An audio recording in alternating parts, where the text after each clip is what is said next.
Aujourd'hui, j'ai le plaisir de trouver Quentin Ducret, on se connaît depuis quelques années déjà, qui est fraîchement diplômé, enfin fraîchement entre guillemets, en photographie du CEPV, donc de l'école professionnelle à Vevey. Et je vais directement partir. Alors, moi, je connais un petit peu ton travail et tes projets et ton début de carrière, ta carrière naissante. Mais je vais directement te poser la même question qu'on se- sur laquelle on discute ensuite. C'est pourquoi la photographie? Tu es parti vers la photographie ou est-ce qu'elle est venue à toi?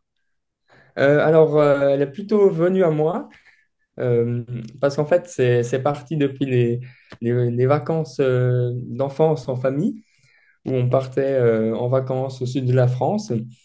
Et puis, mon père avait un petit appareil photo et puis je l'ai emprunté une ou deux fois. Et puis, j'ai tellement aimé ce petit objet d'avoir entre les mains que, en fait, je l'ai emprunté tous les jours, tout le temps pour faire des photos de paysages, de famille, des petites vidéos de temps en temps. Et, et il m'a plus lâché. Ouais. En fait, quand tu as découvert justement cet appareil, c'était pour toi l'étincelle, c'était plutôt le fait de capturer l'image ou simplement le fait de créer un monde à toi Alors avec des c'était histoires. plus pour capter un instant, un sourire ou un visage, un moment clé et unique. Ouais. Je pense que ça se reflète assez bien. Alors, évidemment, je mettrai toutes les infos sur ton compte Instagram, sur ton site web, quentinducret.com, si je ne m'abuse. Oui, c'est ça. Et en fait, bon, il y a pas mal de tes travaux sont des reportages. Il y a aussi évidemment des mandats. Tu as aussi des projets personnels. Je repense particulièrement dans tes projets personnels. Tu as, cette série photographique, le sourire de la rencontre. Pour toi, ça fait partie de cette capture de moment, ce projet? Oui, tout à fait. Oui, oui, c'est vraiment. Alors, comme je l'ai intitulé Le sourire de la rencontre, c'est vraiment le sourire du passant que je voulais vraiment capturer. Et puis, capturer aussi cet échange unique de quelques instants que j'ai eu avec la personne en question. Et c'est vrai que j'ai eu de tellement bons retours et de tellement bons échanges avec les personnes dans la rue que ça m'a incité à continuer. Ce qui à la base était un projet, une demande de l'école pour faire un reportage durant une après-midi. D'accord. Ouais, parce qu'en fait, je vois aussi que tu as, enfin, je pousse les auditeurs à aller voir ton site. Tu as énormément de reportages, en fait. Oui, tout à fait. Tu parlais de ce moment magique quand tu as découvert l'appareil de ton père, où tu capturais des instants.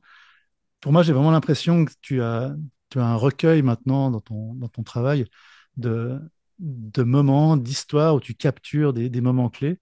Et comment est-ce que tu vois justement ces reportages? Ça représente quoi pour toi, ces reportages photographiques? Ces reportages, c'est tout d'abord, je trouve, des rencontres et puis une ambiance, des chaleurs qui nous viennent à nous automatiquement. Par exemple, pour un événement que j'aime en particulier, c'est la Gay Pride, qui, qui reflète vraiment aussi des chaleurs et des couleurs magnifiques. Car c'est vrai que il y a des personnes qui ont des costumes magnifiques. Et pour capturer ces instants, c'est vraiment un plaisir. Toi, tu parlais en fait de ce désir de capturer donc l'instant. Tu parles maintenant aussi du partage donc avec l'autre, du moment magique, amusant de faire une image, à vouloir en faire un métier. Comment s'est passée ta réflexion? Alors, avec la formation que j'ai pu faire au COPV et puis au Lancaster Genève en dual, alors c'est vrai que cette formation m'a beaucoup, beaucoup aidé, que ce soit dans la technique, dans la relation aussi avec les personnes extérieures, ce qui m'a permis aussi de sortir de ma timidité et de pouvoir vraiment aller dans des lieux et vers des personnes inconnues, alors qu'avant, j'osais vraiment pas. Et puis de pouvoir cadrer une image, construire une image grâce à tous les conseils que j'ai pu avoir des personnes professionnelles dans le milieu de la photo. La photographie qui permet de s'ouvrir à l'autre. Euh, on retrouve régulièrement ça justement dans les dialogues, quel que soit l'âge ou le niveau. Euh, Toi, alors comme je le disais au tout début en introduction, tu démarres ta carrière. Oui. Euh, donc, comment est-ce que tu vois ton avenir par rapport à l'image? Tu penses que la photographie va t'ouvrir des mondes que tu ne connais pas ou comment est-ce que tu vois ça? Alors oui, je pense que, enfin, j'aimerais bien que la photographie m'ouvre d'autres portes que je ne connais pas encore. Et c'est vrai que avec un des projets, bah, le sourire de la rencontre, c'est vrai que c'est une vision que j'ai dans le futur de continuer à long terme ces portraits et pourquoi pas en faire une exposition. Et c'est vrai que d'autres événements comme des soirées événementielles que j'ai pu déjà faire, c'est vrai que grâce à ces expériences-là, je me verrais bien continuer sur cette lancée. J'ai l'impression que la palette des sujets que tu choisis, ou est-ce que c'est les sujets qui te choisissent, ou parce que la palette est extrêmement large. Alors ça va effectivement, comme tu as dit, les photos de la Gay Pride, au Tour de France, au ski à Adelboden. Comment est-ce que les sujets viennent à toi?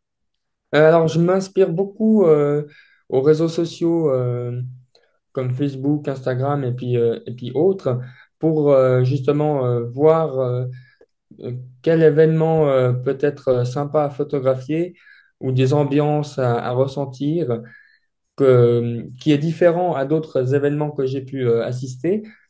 C'est vrai que, en tout cas, à Genève, on a beaucoup d'événements culturels, Mhm. ce qui est très bien. Donc, on a vraiment beaucoup de choix. Et c'est vrai que je réfléchis plus à des événements que j'ai pas déjà fait, Hmm. où je me dis que ça peut être intéressant et de faire de Ouais, nouvelles rencontres aussi. ouais, tu t'essayes vraiment d'attiser ta Élargir au curiosité. plus Ouais, et pas de rester seulement dans le canton de Genève. ouais. Techniquement aussi, enfin, moi j'aime beaucoup ton travail. J'ai aussi découvert ton travail quand tu avais, euh, avec le soutien du Leica Store pendant le festival Photo Genève aussi, tu avais couvert le Oui. festival. Euh, Tu as une technique qui est assez classique, mais on voit qu'il y a un savoir-faire de composition, de travail technique qui est assez pointu. Euh, comment est-ce que, comment est-ce que tu vois la technique dans ton travail? Sur le moment, quand je fais une photo, je pense pas trop à la technique. Mhm. Bon, alors, au niveau technique, je travaille toujours en manuel. J'aime bien avoir vraiment le contrôle de mon appareil et d'avoir des choix vraiment qui sont propres à moi. Mhm. Et c'est vrai que sur le moment, j'essaye de construire une image dont je vois déjà un peu la structure avant, mais c'est vrai qu'après, au niveau technique, c'est peut-être après la photo que je regarde quel réglage j'avais utilisé Mhm. ou quelle vitesse ou non, ce style. Donc en fait, pour toi, c'est vraiment pas prioritaire. Tu le considères plutôt comme quelque chose de transparent. Voilà. Mhm. Pour l'instant, j'arrive pas encore à avoir un peu ma touche artistique un peu ou Mhm. à découvrir un élément type dans toutes les photos que j'ai pu faire. D'accord. Oui, parce que j'allais justement aussi te poser la question par rapport à la photographie contemporaine en général. Toi sortant aussi d'une école qui a une réputation d'amener de la technique, mais aussi une Mhm. approche esthétique, artistique. Comment est-ce que tu vois les mouvances artistiques, photographiques, ou même l'avenir de la photographie euh, dans les années proches? Alors, c'est vrai que alors pour la photographie dans l'avenir proche, c'est vrai que avec l'intelligence artificielle, c'est clair qu'on peut faire énormément de choses. Et puis, c'est vrai que c'est vraiment impressionnant de, de ce que peut faire ce genre de, de Nouvel outil. révolution. Ah ouais. d'outils. Et c'est vrai que après, au niveau du CEPV, c'est vrai qu'on on nous parle de temps en temps des différentes catégories de photographie. comme par exemple reportage, studio, photo artistique dans ce style-là, pour qu'on ait vraiment une palette très variée. Et d'ailleurs, j'ai pu aller au festival, aux rencontres d'Arles Mhm. pour la première fois en juillet dernier. Et c'est vrai que c'était très intéressant de pouvoir voir différents travaux, que ce soit artistiques, mouvements et reportages. Comment est-ce que tu sens ce moment où tout d'un coup, tu voles un peu de tes propres ailes et où tu devrais peut-être, je le mets au conditionnel, choisir un style ou une personnalité photographique? Est-ce que tu le vois déjà ou est-ce que tu veux plus te cantonner en tout cas pour un temps, à l'artisanat photographique? Alors pour l'instant, je me vois pas encore dans avec un élément précis. Mhm. Mais c'est vrai que j'essaye à peu près maintenant de toucher un peu à tous les domaines et vraiment de partir un peu dans toutes les directions photographiques pour, euh, pour voir si il n'y a pas un autre domaine qui m'intéresse ou qui m'interpelle plus. Parmi les travaux que tu as mis sur ton site web, je suis sur la galerie en fait des reportages. Est-ce qu'il y en a qui... Alors, tu as parlé de la Gay Pride tout à l'heure avec les couleurs, l'énergie globale hein, humaine de l'événement. Oui. Est-ce qu'il y a certains de ces reportages qui t'ont parlé plus que d'autres? Oui, alors un des reportages que j'ai vraiment apprécié aussi, c'était la finale nationale du combat des reines Ouais, euh, avec les vaches dans le avec Val les vaches, d'Erens. Ouais. voilà.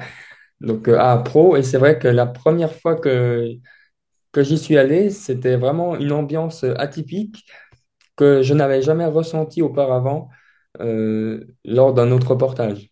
Hmm. Et c'est vrai que l'approche envers les éleveurs, les paysans, et c'est vrai que c'était vraiment quelque chose de nouveau. Et je me suis vraiment senti en plein dedans et surtout très à l'aise. Tu mets en avant des photos couleurs, des photos noir-blanc. J'ai l'impression il y a des portraits, il y a du reportage plus traditionnel. Alors, des très beaux portraits, je pense que, alors, à nouveau, je pousse les gens à aller voir ton travail. Euh, Comment est-ce que tu vois le noir-blanc, en fait, aujourd'hui? Tu travailles pratiquement uniquement en numérique, si je ne Oui, m'abuse. oui, oui. Comment est-ce que tu vois le noir-blanc et la couleur? Est-ce que tu as un avis là-dessus? Alors, personnellement, j'ai une préférence pour le noir et blanc. Après, j'aime bien aussi avec le contraste, jouer avec les lumières et puis vraiment le côté vraiment un peu extrême de blanc et noir. Et c'est Hmm. vrai qu'il y a toujours un peu un charme vintage du noir et blanc, que ce soit pour des portraits qui ressortent encore deux ou trois fois plus Hmm. avec une émotion. Euh, et après, au niveau de la couleur, c'est vrai que pour un simple reportage, j'aime bien rester sur la couleur pour montrer un peu la vie et le mouvement. Alors qu'en noir et blanc, on fige un peu le temps encore plus. Ouais. Donc voilà, c'est plus la couleur pour le mouvement et puis le noir et blanc pour... Ouais, c'est clair on retrouve bien là dans ton travail ce côté un peu intemporel, effectivement. C'est d'ailleurs le noir et blanc que tu as choisi pour les portraits, pour les Oui, tout à sourires. fait. Ouais. Là, on arrive malheureusement au bout de ces 15 minutes qui sont toujours trop courtes. Alors aujourd'hui, comme je l'ai dit dès le début, toi tu commences ta carrière, donc tu es un peu je pense, en démarche pour trouver des clients ou Oui, tout à des fait. possibilités futures. Aujourd'hui, il y a des projets qui te tiennent un peu plus à cœur ou est-ce qu'il y a des projets sur lesquels déjà des clients avec qui tu travailles enfin, si tu peux en parler, est-ce qu'il y a des choses qui te motivent vraiment fortement en ce moment? Oui, alors, bah, alors, comme on l'a déjà évoqué, il y a cette histoire de projet de portrait pour le sourire de la Hmm. rencontre que je vais continuer tout au long de ces prochains jours, ces prochaines semaines et puis ces prochains mois, car Hmm. je vais aussi faire un voyage en Irlande prochainement. Ah, Donc, génial. je me réjouis d'aller à la rencontre des Irlandais. Hmm.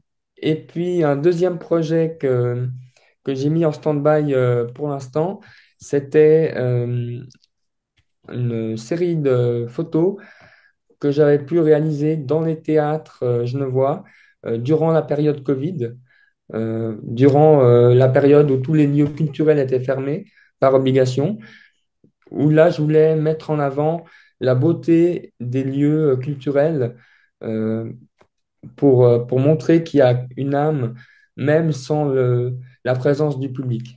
D'accord, ouais, là, ça c'est intéressant.